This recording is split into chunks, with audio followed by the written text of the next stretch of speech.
back to the morning show. I'm Fauzi Fahm.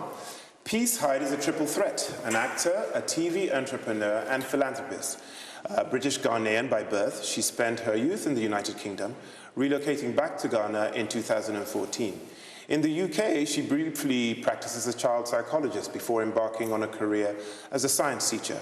But she also holds a master's degree in journalism and communications, so it was only a matter of time before she would embark on a career in TV.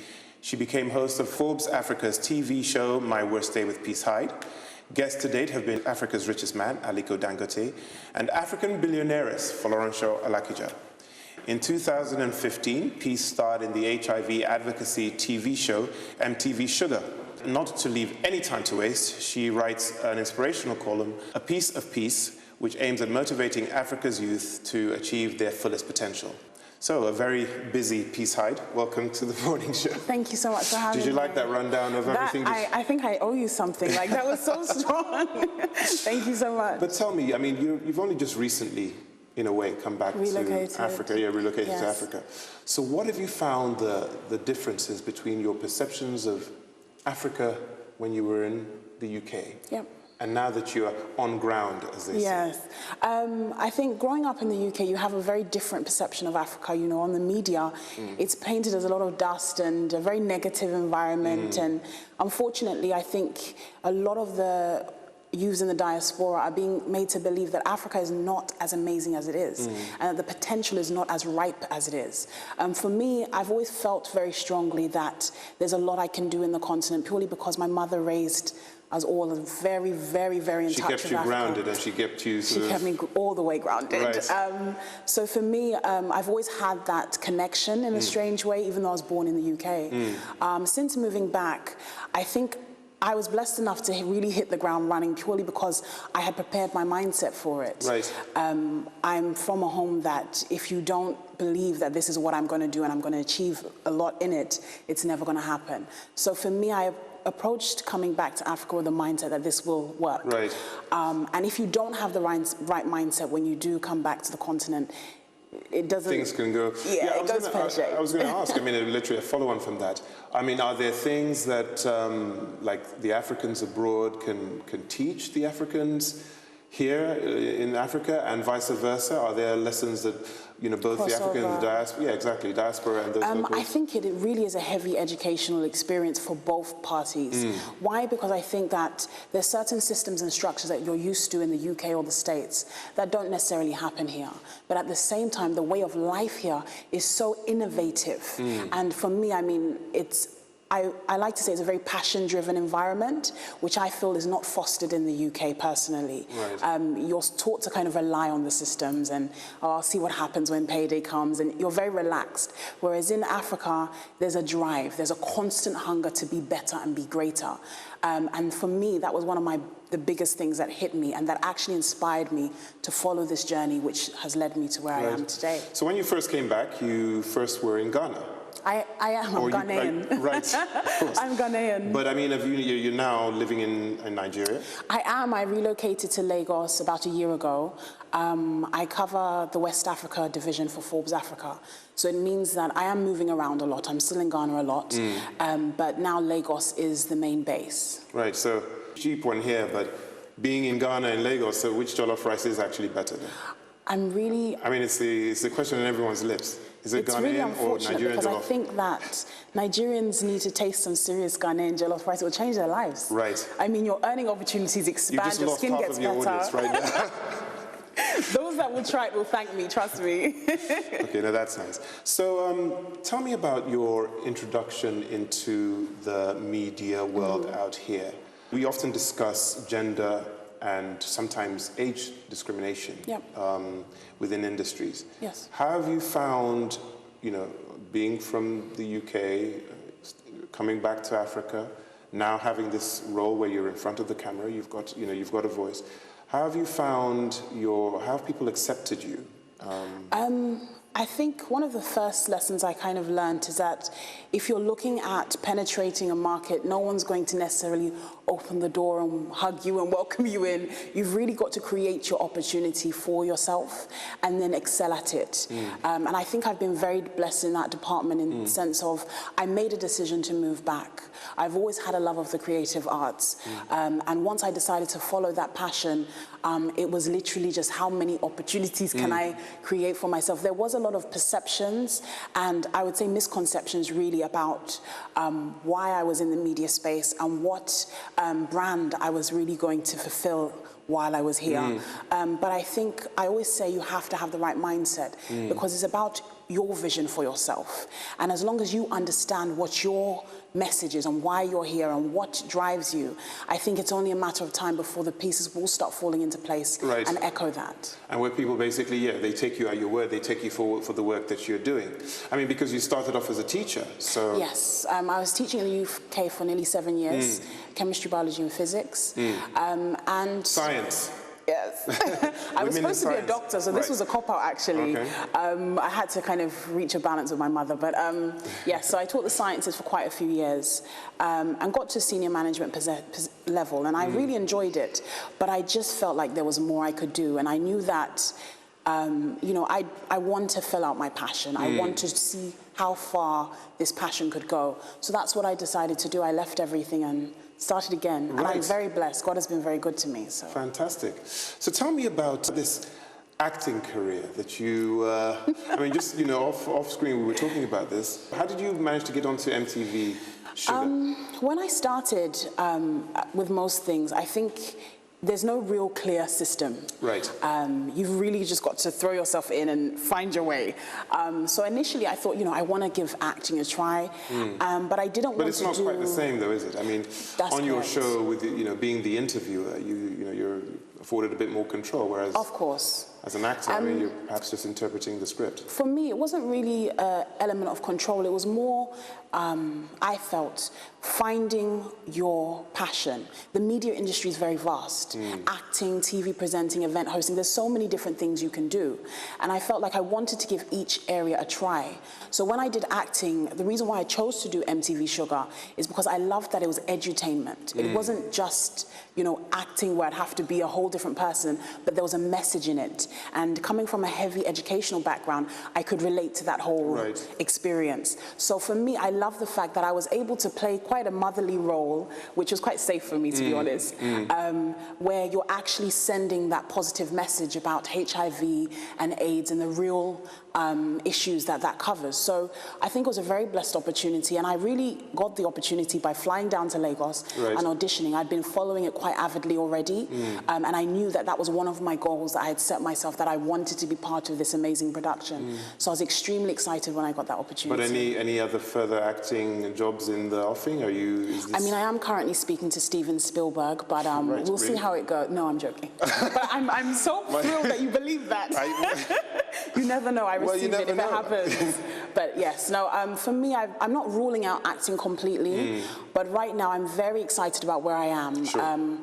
I'm learning so much. Obviously, getting a master's in journalism, just as I begun this quite a big job, was an extremely huge blessing. And for me, my focus really is to be the best I can be within the space that I'm in now. And I'm learning so much from the people that I interview every single day. So right now, my main focus is Forbes Africa, that journalism. And speaking of the people you interview, let's talk a bit about My Worst Day with P-Side. How did that come about? I mean, was this something that, because it's got your name in the title, so I mean, is this something that you pitched to Forbes, or did they build the show around you? Or? When I joined Forbes, I was actually as a contributor. So I was contributing West African content, focusing on Ghana. And I actually did that while I was studying and getting my master's in journalism. So I needed to get published. So I was like, okay, I'm going to go for the number one, my dream. And I was very blessed. So I started contributing. And then when the opportunity for the West African correspondent came up, you know, I was there. I was very lucky when I got into that role.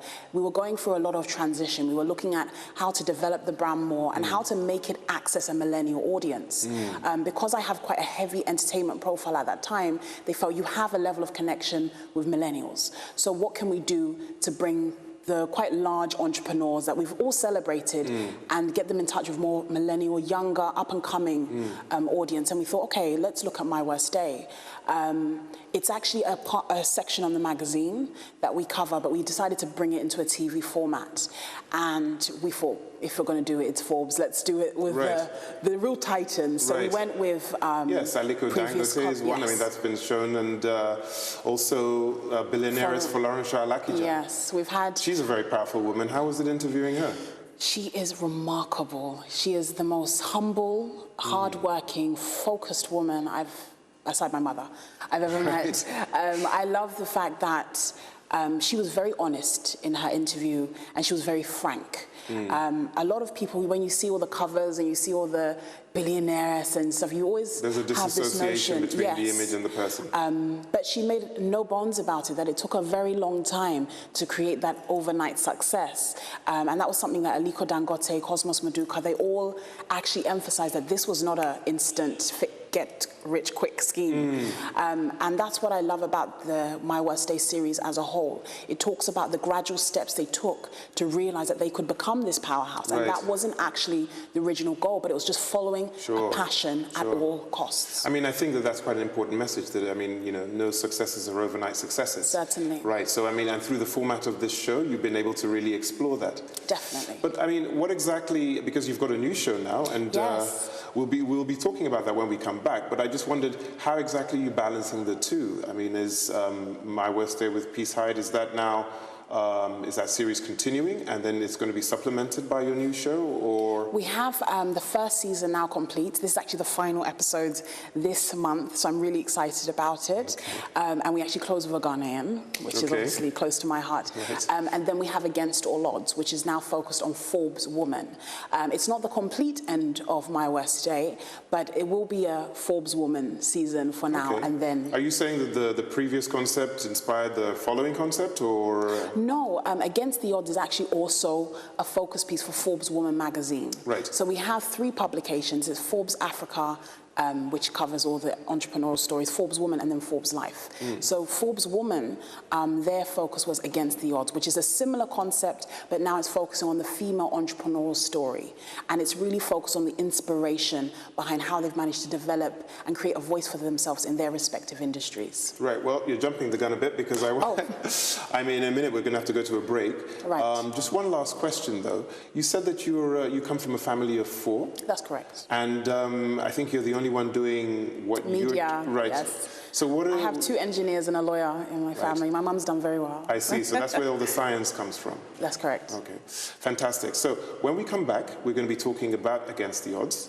I want to know exactly, you know, what the scope of this programming and how you're going to be, because I think you're focusing essentially on women entrepreneurs, women politicians. Yes. Well, I wouldn't say women politicians, but I would say that women, both entrepreneurs and intrapreneurs, that have excelled in their respective industries and created a voice for them, for themselves.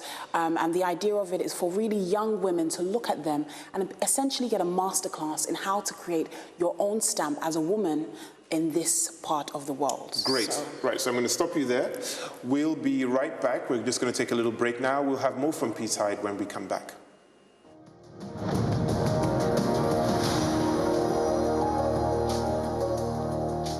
Welcome back to the morning show here on the Rise News channel. I'm still with Peace Hyde, and she's very funny, actually. She's off screen. She's given me a few jokes. I want to talk about Against the Odds. Right. And why is it important to tell these stories now? I feel that now is a time where women are really stepping up and having a voice. And I feel that we can keep on seeing these role models and these amazing women achieving amazing things. But if we don't get inside their heads to find out, how did you do it? You end up with this almost pedestal syndrome, where we're celebrating these women, but we don't realize they're exactly like us. They've had the moments where they've cried, they've had the doubts, they've had the worries, but they've persevered in spite of that. And that's really what the beauty of Against the Odds is. It's really showing them that these women can overcome anything, and they've been able to do so. And that's why I called it almost an informal masterclass that you can just keep on playing on YouTube. Because you get the opportunity to find out maybe some of the women you've looked up to all over Africa, say, frankly, this is how I did it. This is how I was able to make it. This was the hardest point. This was the lowest of the low. Yeah. And so, yes, that's why I feel like now is the best time for that. Noam Chomsky, the sort of celebrated sociologist, has said, we shouldn't really be looking for heroes. We should be looking for great stories to tell. Yes. And great ideas to I mean, is Against the Odds, is it about the idea or is it about the personality? Because there's a difference. I think it's a combination, actually, of the two, because in order for you to develop a great idea, you need the right personality and the right attitude to pull it off. To drive it forward. Exactly. A great idea with no action is nothing. I have loads of great ideas all the time, and they never really happen, including weight loss, but I will come, that's another show. But you know, you can always have a great idea, but if you don't actually have the right attitude to push that idea, it will only ever be an idea.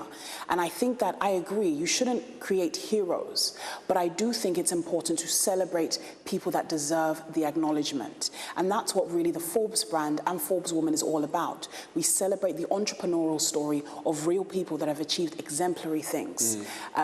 So I wouldn't agree in terms of the hero element, but I would definitely say they deserve that celebration. So it's 1% inspiration, 99% perspiration, as precisely, as the saying goes. But tell me, do you, who are your heroes, or who are the people that you look up to? I mean, in the world of broadcasting, perhaps, from all over the world, and not necessarily African. Who do you look up to and think, you know, I quite like what she's done with her career? Everyone always asks me this question. I'm a firm believer, really, of not focusing on any individual person's journey. Okay. I'm inspired by a lot of people, but I never try to emulate or follow someone's path. So I knew that I wanted to do media. I knew that I wanted to be successful in media, but my journey is really about achieving my fullest potential. I admire so many women. You were earlier on with Biola Labi, and I think she's an absolute amazing woman. She's coming on next, so you get to watch her in action. When she walked in, I felt like there was wind blowing her hair. She's like amazing. But there are so many women doing phenomenal things. But what I love about each woman's story is it's unique to them. So my goal and my dream really is to find out how can I be the best I can be in my little space in this world. And if that creates an impact, then I'm blessed. But if it doesn't, at least I know I've done the best I could with the talents that I was given. I think that I always say when I'm speaking to anyone, it's important to look at other women and be inspired, but never try to emulate them or be them, because you're created with your own design. Of course. And if you follow what God has called you to do, you will find that you may even exceed those exemplary women you look at. So. That's fantastic. I mean, we've talked about your burgeoning acting career and when your Steven Spielberg drop in. I don't know how many hits that's going to get on YouTube for saying that. See. We've also talked about, you know, Against the Odds. But I wanted to turn now to your philanthropy. Aim Higher Africa. Yes. You know, we gave a little bit about it in the intro, but I'd like you to just expatiate on, because I want to know exactly how this is manifesting change in the people that you target this, this your non-profit organization towards. Aim High Africa was actually one of the first ever reasons why... Oh, it's a great name, by the way, Aim High Africa. Thank you. It's a great name, it was one of the first reasons why I actually relocated back to the continent. I was a teacher. I've been teaching for so many years, and I cannot let that experience go. But one of my main passions really was finding out in the education space in the UK how you could take the things that you're learning in the classroom and apply them to real life. One of the biggest struggles we had in London in particular was that everyone's getting these amazing qualifications, but when it comes into actual work, practical you need to effectiveness. Exactly, you need to get so much experience. And how do I get that when I've been studying for this brilliant certificate? So I thought when I came back to Africa, I felt like I wanted to do something that impacted the young people that didn't necessarily have access to formative education. So what we did is we created a curriculum, myself and a professor from Boston University, and it's in design thinking. And what it does is it just challenges the mindset of a young entrepreneur. Okay. We decided to work with grassroots entrepreneurs. So these are the people that you see that are in our everyday life, from credit sellers, fruit sellers, you know, the ones that are, I feel personally are forgotten as real entrepreneurs, but they're the ones who have the most pure, unadulterated passion. And what we did is we worked with them through this curriculum to help them develop and expand their businesses. And they were able to build quite sustainable careers and businesses and create opportunities for people in their environment. We did this in Ghana. Do you get to, I mean, are you offering them funding as well, or are you offering them? Yes. You're offering them funding? We were offering them funding. Obviously, because they're grassroots entrepreneurs, sure. It's not like, you know, the Aliko type Dangote fund. God willing, well, one day we'll get there. I'm sure. But initially, it started off actually with my own salary. And because they were able to build profitable businesses, they will actually be able to become self-sufficient and then employ people in their communities. We've done this in Ghana for 3 years. We just passed over 500 small businesses. And my dream now is to start in Lagos. I think that in terms You're bringing that Aim High Africa, and you're going to set up a centre in God Lagos willing, as well? Yes, that's what we intend to do. Okay. And we're hoping that we can actually access, as well as grassroots entrepreneurs, the returnees, because through Forbes and what we've experienced, there's such a strong bulging audience of millennial entrepreneurs that are looking for that just little bit of guidance. And it's something that we're definitely speaking about with the Forbes brand and seeing if there's something that we can do. But yes. Is that how things are going to change in West Africa? Is that how things are going to change in Africa through these the multitudinous entrepreneurs out there, or are we also going to need some leadership from the top? I mean, what's your take on what's going on? I mean, just briefly. I know this is sort of a bit of script. I mean, for me, I think that you cannot control certain things. The government is the government. My focus is the entrepreneur. And I've seen and interviewed so many people that actually started off with nothing. Cosmos Maduka is like the poster child of this, where he started off as actually a street seller, and now he's developed Charis Motors, which is one of the biggest automotive industries in Nigeria and across West Africa. So I feel that a lot of people tend to look at the state for help. But if you can empower the local entrepreneur and get them to be in a position where they can effect change in their little environment, and you create pockets of this change, you will slowly start in your own little way to have a change in narrative.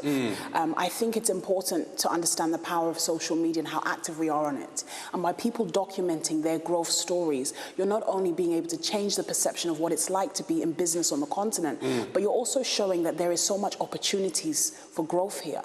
And I think through us all doing that, it will attract international investment, which means then our economies can grow. And it means that we're not relying necessarily on just the state to change our situation. Okay, interesting. But paint me a picture. So you've got and we've only got a very short time for your answer. No problem. But I'm just thinking about Aim Higher Africa. You've got, let's say you have an angel investor. What are the specific things that you would do through Aim Higher Africa to actually manifest this change in a very realistic and short? Well, I'm a firm believer. One of the things that I've always had in my mind is that you need to plan. If you have no plan, then you're literally planning to fail. So the model that we have in Aim High Africa right now is not something that I would necessarily change. I think if we were operating in a sense where we were to get a lot of investment, I would literally expand the model so it had more of an impact. But I feel that the system that we're operating in now is a proven one. It's worked for over 3 years. It's built over 500 businesses that are all operating in profit in Ghana, and they're now self-sufficient even though I'm here. So I feel that if we were to get an international investor who was to pump large sums into Aim High Africa, I feel that it's really about empowering the grassroots entrepreneurs to continue doing what they're doing. You can't change the whole continent, but you can start where you are with what you have. Peace, it's been fantastic speaking with you. I've had a lovely time. I hope you've enjoyed it. Right, we are heading for a short break now, so don't go away. Stay with the Rise News channel. Biola will be talking tourism with Anthony Schisler, so stay tuned to The Morning Show.